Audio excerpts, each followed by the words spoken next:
Hi guys, what's up? It's Tahira, and this is not my channel. Don't know if you got a girl.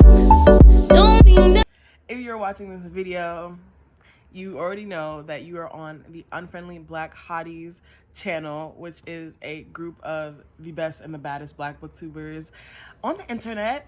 And this is our first, well, this is our second Hotties takeover. Our first one was when we all did the Black Booktuber tag.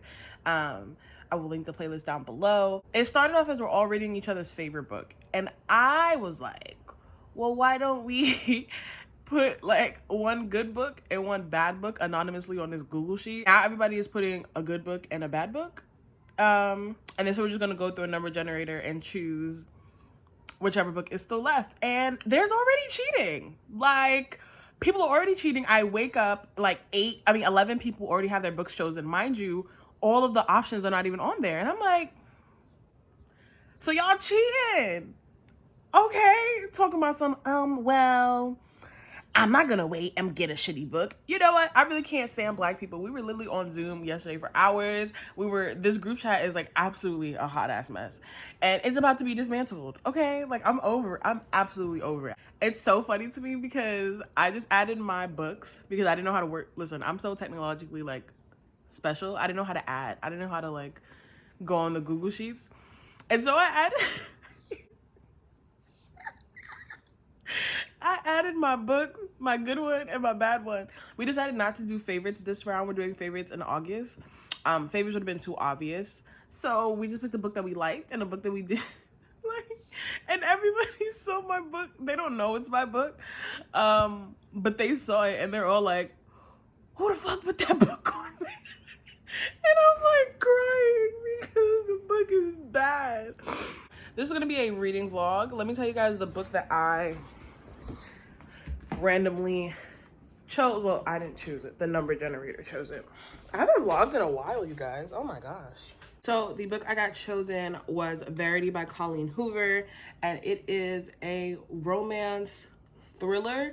Essentially, it's about this girl who is a struggling writer, and right when she's like about to basically give up, she gets this opportunity to finish a book for this guy's wife, who is a who is a best-selling author, but she's ill and she has some type of injury or something. She can't finish the book, so they hired our main character to come and finish it. But the book is like a really deep and personal autobiography about like her life and like her most traumatic moments and things that the husband doesn't even know.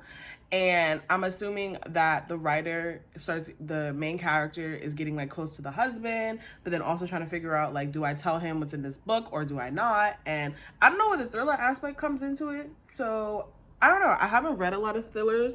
I'm not a thriller person because I have anxiety and I really like take everything to heart. Like if I'm watching a movie and somebody like jumps, I'm jumping, and somebody screams, I'm screaming. Like I'm very that. Sorry, we don't really read a lot of thrillers, but here goes nothing with this messy ass freaking group chat. I need new friends. So I'm gonna see if the book is on Scribd, or if I can find it somewhere on the internet. Mind your business. I actually just woke up. It is 12. No, it's 1:30. I woke up an hour ago. I've just been arguing with these hoes in this group chat. But I am going to make myself something to eat. I think I'm going to do some yoga because I've been trying to do that every morning. And then while doing that, I'm going to listen to my audiobook. I am reading/listening to Take a Hint, Danny Brown by Talia Hibbert. I'm doing it at the same time because sometimes I realize when I'm listening to audiobooks, I'm missing out on some stuff. So I like the process of like listening and reading simultaneously. And it's easier to keep track of what I read if I can just listen to the audiobook and then go back in my book and then just like tab or annotate, whatever. Okay, so let's look for Verity. I hope it's on here. I really don't want to buy nothing, yo. Oh, yes. These are all PDFs, but oh,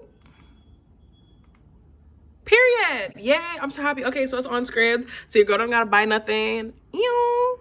This is great. This is great. I'm actually really happy. Oh, I look pretty here.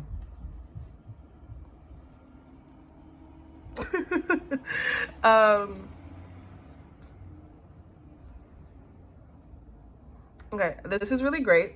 The book is on script, which means I don't have to buy anything. Great for me, because if it's trash, then I can just hold the hotties accountable. But if I had to pay for it, I was gonna write somebody a check that they would have to, pay me back. I'm not starting the book today.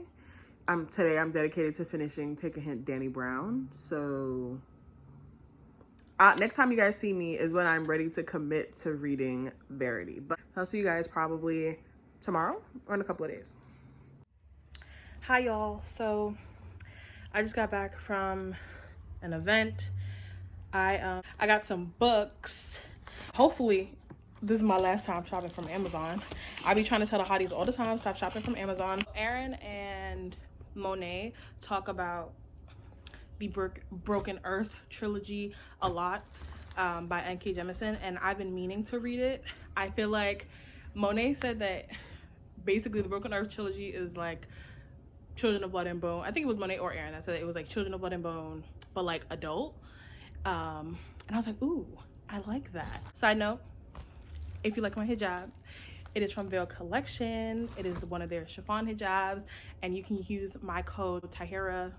It'll be on the screen and down below for some money off when you check out. But yeah, back to what I was saying about Amazon. I'm trying not to support Amazon anymore for obvious reasons. We don't support capitalism, but they have this box set for the Broken Earth trilogy, which is 5th season, The Obelisk Gate and The Stone Sky. And I know that Monet is reading The Obelisk Gate right now, or at least she says she's reading it during our sprints. If she's actually reading it, I don't know. I'm so excited to have these. This is super cheap. This was like, I think it was $25 for all 3 of these. And I've been meaning to read this. Like I said, Monet and Aaron talk about it. Jesse from Bow Ties and Books loves this series, and I trust their opinion, especially about like Black fantasy. I trust them a lot. But yeah, super excited to have these. I haven't bought physical books in a really long time because I have Scribd. I've just been reading like ebooks and listening to audiobooks since quarantine started. I haven't even started my group book yet. Maybe I'll start it. I'm reading Kingdom of Copper because Monty told me to. But I might start my group book. So far in this vlog, I haven't read anything at all for my book, but we'll get there. When I get to 50% of Kingdom of Copper, I think I'll pick up Verity. If you guys want to buy the Broken Earth trilogy as well as Verity, which is my mystery book for this video, I will leave my bookshop link down below. If you don't know, your girl is a bookshop affiliate. Bookshop is a website that helps local like indie bookstores, especially now during COVID. A lot of stores have turned online, and so they use Bookshop as an outlet to sell their books. I have my own shop on Bookshop, so if you want to support your girl and buy some books and support indie bookstores, I'll leave that link down below. Hello vlog. Today is July 6th, I want to say 6th or 7th, something like that, and I finally started Verity last night on Zoom with the hotties. After hours of begging them for us to just do at least one reading sprint, we finally did a sprint. We did like a regular one, and so I got up to page 575 in Kingdom of Copper. So I literally have almost exactly 200 pages left. And then during the second reading sprint, half of us were talking about how we didn't even start our group book yet. So then we're like, okay, so for this sprint, for the people that haven't started yet, start your book. And so I started Verity, and there's a lot of questionable things in that book. It literally starts with sis, apparently it's in New York, so love that for me. No, she's on her way to like a meeting or something, and she sees somebody get hit by a car, and she like this, and like all the blood splatters on her all over her face, her clothes. She describes hearing his head pop like a balloon under a tire. That's literally like page 1, first sentence, and I'm just like, oh, okay, great. Also, you could tell that she's very like introverted and like isolated and low-key depressed. She's a writer, but she hasn't been writing. Same. Her mom was sick with cancer, but apparently her mom recently passed away. Basically her entire life, her mom was just like an asshole, I'm assuming. And then so when she was dying, she got cancer. And she's a the main character, her name is Lowen. She's a big ass pushover, because when her mom got cancer and they said that it was like terminal, whatever, her mom was like, I want to die comfortably, I don't want to be in no nursing home. So she forced her daughter to move to New York City, I think, and buy a 2-bedroom apartment, which is expensive, because she wanted her own room, home space, basically a suite, and she wanted to be catered to and pampered to. She told her daughter that she would get her life insurance, and she had money in her savings. Then when her mom was on her deathbed, literally her mom told her that there was no money, and that was a lie. The main character, she's broke, her book is not doing well, she doesn't have any money from her mom, like her royalty checks are not hitting, and yeah, so then now she's dealing with the debt that she's in because her mom made her get this big ass apartment, and she's about to get evicted, and she hates her life, right? Then she starts talking about her literary agent who she's meeting. It's her literary agent, and the guy that she met at the coffee shop that are going to be at the meeting. But it's just her and her literary agent right now. And she talks about the fact that he read her manuscript, and I think verbatim, she was like, he emailed her on Thursday saying like, I love your manuscript so much. They met for coffee on Friday to sign a contract. And by Saturday, they had sex 3 times. Come to find out, he's in love with her main character. And he assumed that she was like her main character. So their issue now is, like I said, he expected her to be like the main character, and she's not. So he's just like not impressed, basically. I guess she's a boring bitch. Everybody's book apparently sucks. Jocelyn was talking about her book. It sounds like absolute trauma. Monet's book, trauma. Hi y'all. So I just hopped off of the Zoom call with the hotties. I'm gonna go back, but I have to do this video for this modeling casting that I am doing. Inshallah, I get it. But I was reading more Verity during the sprints, and so I think last time I left off, I don't know if this is supposed to be filled with spoilers, but it's gonna be spoilery today, child. But anywho, what happened was, so she's meeting with like the author's husband, the lawyer, the publisher, whatever, talking about this deal, and Lowen is automatically like, nah, I'm not good enough, I can't do it, like the writer is amazing, like I don't have, like, no. Mind you, she never even read the writer's work before. She just always hears her name, and she's like, she's always on the New York Times bestselling list. And Lowen, I realized, is very insecure. She's like, I just wanted to write a couple books so that I could pay the bills, and that's it. I never had no intentions of being like a major author or anything like that. She wants to just be hidden. She doesn't want to be seen. She doesn't want anybody to pay attention to her. And even though it is very annoying, like self-deprecating shit can be like frustrating, I definitely feel that, because a lot of the times I just want to like not draw attention to myself, and I do often hate in social settings getting a lot of attention. I definitely understood that point. Also in regards to her writing, she was like, she just feels like her writing is like like okay, and like she's a lot of people don't read her books. She doesn't want to do press, she doesn't want to do signings. Like, I understand a lot of her insecurities surrounding her writing, because I'm also very protective and insecure about my writing as well, so I get it. So he convinces her to say yes, and then he was like, you know, my wife has so much like notes and outlines and a whole research and a whole bunch of stuff, and I can't even begin to like decipher what the hell is important and what's not. So you should just come down for like 2 days, grab some stuff, search through her office, just so you have a good starting point and a good like base point. Also, we found out that his wife, the author, she recommended Lowen herself. So Lowen is like, what? So on her way down to there, wait, before I get there, they talk about like the meeting, right? And then the next scene, I don't know why the author does this. I think this is her attempt to be like quirky or something, or like add like comedic relief. After they finished the meeting, the start of the next chapter, she goes, I have a boyfriend from my early 20s who liked to be choked, and the reason we're not together anymore is because I wasn't comfortable choking him. I felt like the choking would escalate into other stuff. And I don't know if she means that like it gets kinkier or more dangerous. I don't know what she meant, but she was like, I often think about him and like, does he have a wife and kids, and is his wife comfortable with him being choked? And then she's like, I feel like in your early 20s, like vanilla sex should be satisfying for you. You shouldn't be asking for anything kinkier. Basically, like, what the hell is wrong with her ex-boyfriend? And I'm thinking this is going somewhere, but then she just goes right back into like the story, which is her driving to, I forgot what state they live in, but her driving to the state to go through the author's office. And I'm just like, but what did that story have anything to do with the actual plot of this show? I don't know. Let me go film this video. But for some reason, I still want to read Verity. Like, it's nonsense, and apparently it's a thriller. But I'm waiting for the thrill. Like, what's finna happen when she gets to this man's house? And apparently it's a romance thriller. And I'm like, is it a throuple? Is this polyamory? Is he gonna cheat? He gonna lead a wife? What's going on? Like, I hope the wife is not like indisposed, kind of like a vegetable. Is that an appropriate term? I hope she's not like a vegetable and just like sitting there in another room, like can't do nothing on her own, and then he's sitting there cheating on her with the girl writing her book. Ooh, child, a mess. But yeah, let me go film this.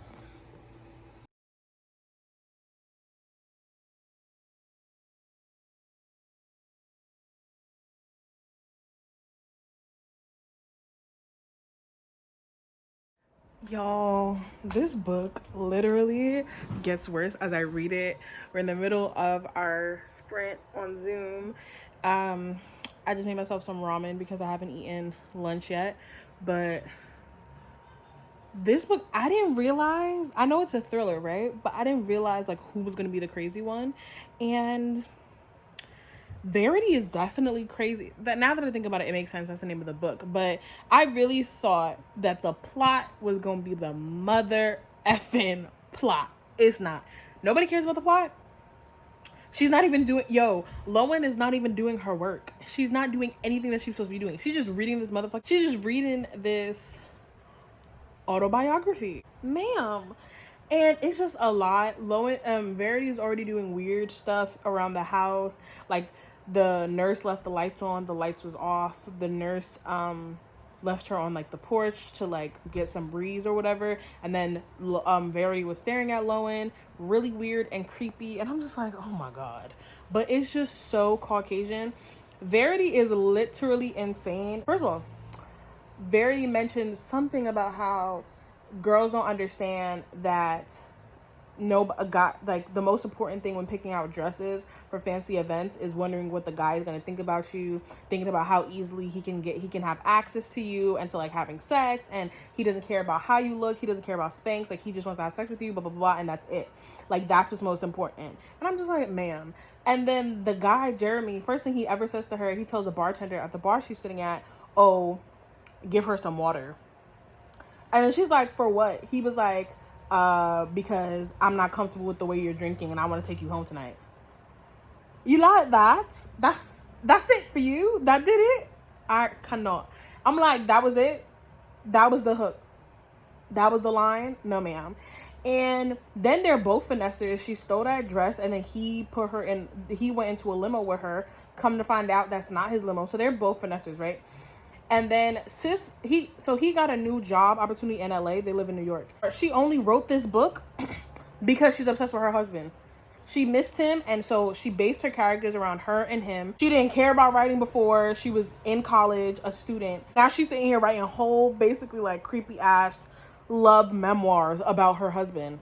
And then she gets pregnant, and she hates her child. And then she also says really terrible, like really weird stuff about your body. She talks about how she grew up watching her mother's waistline expand, and her mother was mad lazy and fat, and she was like, your body's the most important thing ever, which is like, okay, sure, whatever. But she's like, she works out sometimes twice a day, and it's to the point where it's like sick. Like, she's obsessed with looking a certain type of way. She's not actually obsessed with being healthy. And so she gets pregnant, and she keeps always trying to suck in her stomach. She says that in her autobiography that she was purposely taking sleeping pills, drinking wine to try and kill her child, which she found out was twins. So she's trying to kill both the babies. She's like, he only pays attention to me now because I'm pregnant. Like, he only wants to rub my belly because the kids are in there. F them kids is what she said. It's not it for me, love. It's not working. It's not it. It's just not it. It's not it. It's not it at all. Like, at all. It's not it. Like, I don't know what else to say. I'm really just baffled. It's just not it. And apparently everybody knows what book I'm reading, and Monty is like, I can't wait for you to see the twist. And I'm like, I don't want to do this, y'all. I really swear to you, I don't. I really don't. But yeah, y'all, I'm not impressed at all. I'm not happy. I'm not having a good time. I hate it here. If you are from my channel, y'all know my reading vlogs usually have like clips and b-roll and blah blah blah blah. This is not gonna have a lot of that because I really want to be done with this book. That's why I'm like reading it so fast. I think I'm on like chapter 10. I just want to be done. Khalas. I just want to be finished. Back to the Zoom.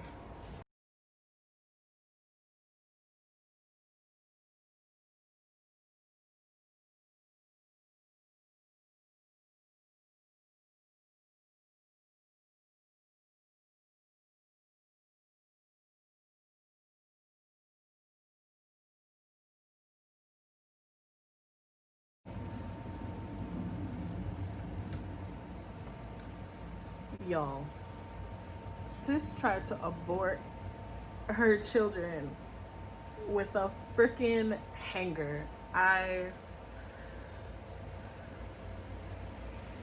Because her husband said that he loved the kids more than he loved her, so she went in the bathroom and tried to kill them with a freaking wire hanger. I can't.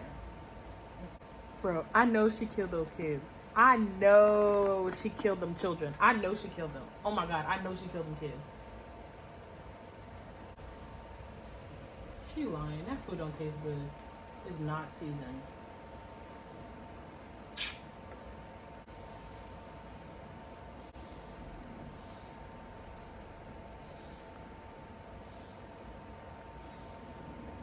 Yo,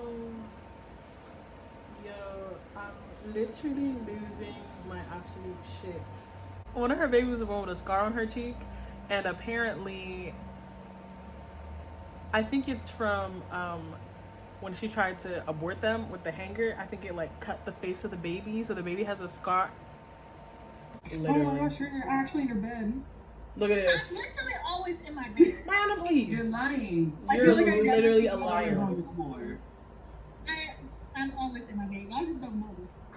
You are always on the floor. Always attracted to gay men. What? It's the gay men. That's it. That is it. Oh, did you think it was appropriate to say that? I guess so. We did it with her whole chest. Whole chest. She said he's at full capacity. It won't bother him if you lose 2 more kids. Huh? Whatever. Why are you judging this woman? Why am I what? Why are you judging this woman? She's a murderer. We all Allegedly. You know what? Allegedly. Sis said, come on, sweetie, let's go for a ride in the canoe with your brother. She tried to kill both of them? Allegedly. Get that 2-for-1 deal, you know? Oh no. That's terrible. You read the twist? No, this is not the twist, but sis was found in so after she flipped the thing over, she told the brother, like, go get daddy, we need to, he needs to help. The son is like 3. He's like, mommy, get your daughter. The fuck? Like, what are you doing? She's like, you know how to call daddy, right? Go call daddy. And he's like, bro, you're weird. But he goes to get his father. And then so she like whispers to the lake, Harper. Like to act like she's like, she's literally said, if I say it too loud, I'm afraid her head's gonna pop up. And then so she goes, she's like, let me go into the water, because what about if she's just like hiding, something, if you flip a canoe, you could like stand there, hold on to the sides, and like, you can still breathe up top. She's like, I gotta make sure she's dead. So she goes to the canoe, she's like, okay, thank God nobody's under here. Half an hour later, they find her, literally, poor child was tangled up in a fishing net. Right. The kid was in the fishing net. Wow. Yes, she drowned, and I guess that's why she was able to swim back up. She was tangled up in a fishing net. That's crazy. She still has like a sea turtle. Not a sea turtle. And then she sees her husband's face. She's like, I made a big mistake. No. Well, now you realize you made a big No, mistake. but only because he's hurt. Because if he would have been like, you know what? We had enough grief. I can't be sadder. Because who the fuck works like that? She's a psychopath. Because okay, but why would she think? She should have known he was going to be sad. she said, I remember I told you, she said, I thought his grief was at full capacity. She's a psychopath. She doesn't understand emotions. What? Full capacity. No, ma'am. Look at Monty's face. He's like, fuck y'all, I don't care. He's asleep. Monterio. I know he's not sleeping that uncomfortable ass chair. You don't get back in this chat. I can't think about it. Right.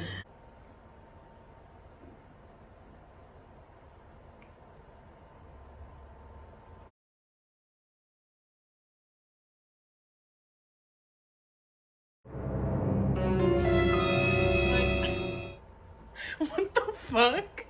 For what? But for what? But for what? Like, I literally, like, I can't. So he act like he didn't to what? I just You okay, Terry? no. What was the reason? Like, What was the reason? but like, what was the reason for that? Like, explain to me. Like, I really, like, I'm losing it. Like, I literally. What happened? Don't tell him. Wait for the vlog. Yeah, I can't. I really don't understand. Like, what the point was. Like, it's not even a good twist. It's just dumb. The hotties told me they want me to end this vlog with me reading some of the 5-star reviews. Let me look at this nonsense. And these are from my mutuals on Goodreads. I want to add, and Catfished 4.5 out of 5 stars. Wow, this book was so good. My nerves have been as on fire. Have never been as on fire. I kept shaking my head after I turned the page. It's why I want to become a writer. Sis, do better, please. I'm yelling. Do better. Do better. No. Not Miriam. I'm talking about Miriam from the Bookstagram, The Road Less Read. If y'all have watched my channel, y'all have seen her before. No. Miriam, I swear to you, this is not it. Miriam said, I'm flabbergasted. I don't even know what to type. Hoover made her characters take me through so many emotions. I wasn't sure I knew who the villain was until I didn't. Now I'm left disturbed and confused, but simultaneously satisfied. The suspense was good. The suspense was all right. Like, I kept reading because I'm like, what is going on? I'm thinking it's going to get crazier and crazier. She continues, I've enjoyed this book much more than I expected to, especially because it's not the genre I gravitate to. I'm destroyed in the best way. I wouldn't read it again, but I definitely recommend. Best thriller / suspense I've ever read. No, ma'am. No, ma'am. No. The book is disturbing for sure. All the ones I've read are 4 or 5 star ratings. I just want to add. I haven't seen anything less than a 3-star.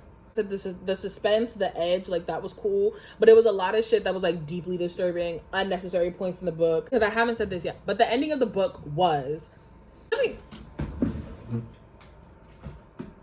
so apparently, right, sis was told by her editor she should take a antagonistic writing course, a class they were teaching at a local university to help her write, because all her books are written from the point of view of the villain. And so the editor was like, yeah, just like continue this, because Verity wanted to write from a different point of view. She like wasn't feeling it anymore, but her editor was like, nah, like just continue, like this is done really well for you, blah blah blah blah blah blah. And so she takes the course, and her editor says start writing about like something you're familiar with. So write about, like, for example, your relationship with your husband, and just write about your life, but from an antagonistic point of view. And her editor was like, oh, if you write it from your point of view. I'm skipping, child. I'm skipping. But moral of the story, Lowen finds out that she has proof, because she put a baby monitor in Verity's room. She has proof that Verity is faking it. So what's his name isn't believing her. Jeremy isn't believing her, and they already have a full-blown affair going on. Lowen gives him the manuscript. She's like, read this or whatever. And so he reads it, and then so he goes into the room, and he's like, Verity, if you're faking it, I'm taking this manuscript to the police.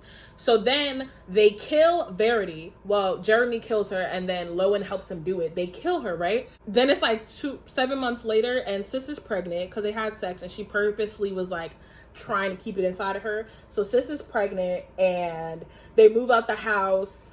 They say that she died and vomited in her sleep. Like, there's a whole bunch of like white people crazy stuff. And then they're back in the house just to like pack it up or whatever.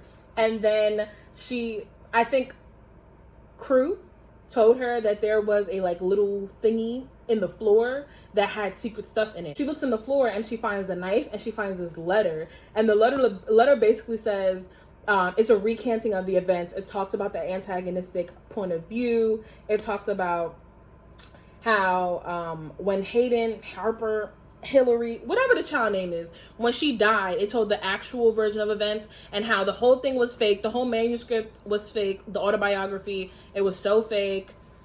It's not real. It was just a writing exercise. And in actuality, she really did try to save Harper. She loved her children. She didn't like having sex with him that much. She wasn't obsessed with him. She was faking the whole thing. Blah, blah, blah, blah, blah, blah, blah, blah, blah. A whole bunch of nonsense. And so then she like fills in the gap. She's like, he read the manuscript and he's the one that tried to kill her in the car accident because he read the manuscript. And she never got the opportunity to tell him that it was fake. So she just played a vegetable for the past couple of months. She was planning on leaving with Crew and like dipping because Crew always knew that his mother was not a vegetable. What's not clicking is Lowen making excuses for him trying to kill her, which like, even though like I understand, she was like, well, if that happened to like my children, I would like completely understand. Like, of course he wanted to kill her, blah, blah, blah, blah. I just don't get it. I just feel like it needed to be a better plot. Like, I thought it was going to be that the husband planned everything. I would have been like, bro, this is it.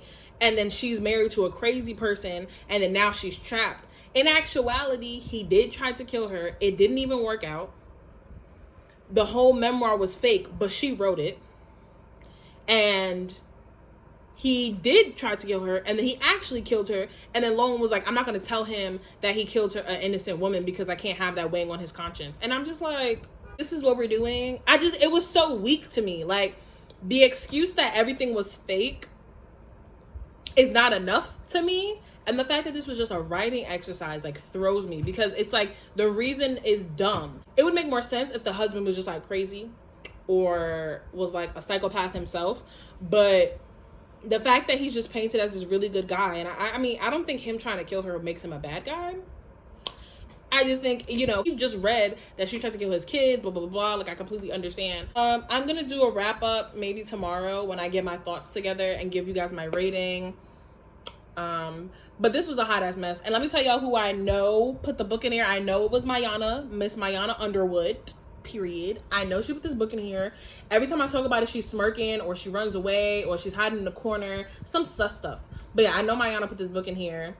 And she's a bum, period. Like, I hate this for me. I thought we were friends. The fact that she subjected me to this torture is unacceptable. But this book was trash, y'all. Like, the suspense was good while reading it. I was definitely confused. But that psychedelical, weird, white people creepy stuff, like the throwing up on raw chicken, I can't. The starting the book with hearing somebody's head burst under a tire, my ex-boyfriend used to like being choked, like all of that stuff is just, it's not it for me. So yeah, I'll finish this off tomorrow. Bye. Hello, it is me, your girl. I know I said that I was going to like do an official wrap up. You're not gonna get it. It's not finna happen. Yeah, so here's my wrap up. The book was trash, could have been better. The plot twist was weak. And then the book just had a bunch of weird stuff in it that made me question the writer's ability as a writer. Like, you wouldn't need to include this random stuff if you actually knew how to write a good, satisfying story. Period. Another thing was there was weird stuff happening in the house that didn't align with, like, the story and whatever she was talking about. For example, there was a situation where Crew, the son, got cut, like, on the chin with a knife. Why would his mother cut him with a knife if she was planning to take him away the whole time? It doesn't make sense, yeah? It's nonsensical. It doesn't add up at all. And I feel dumber after reading it. But yeah, the book got a 1 out of 5 stars from your girl, even though it's technically a 0.5. Okay? The book was bad. Don't pick it up. I hope Mayana gets eaten by a bug. I hope she has to end up reading Zenith. Thank you guys for watching this video. Subscribe to my channel, Sincerely Tahiri, if you haven't already. Make sure your post notifications are on for the Unfriendly Black Hotties channel, so you're notified every time one of us drops a new video. I don't know when the rest of these vlogs are coming out. It's black people, don't have no expectations, but stay this way. Stay tuned. Thank you guys so much for watching this video. Make sure you check the link down below for my bookshop and for some other cool stuff. And we will see you guys later. Fashion Hottie out.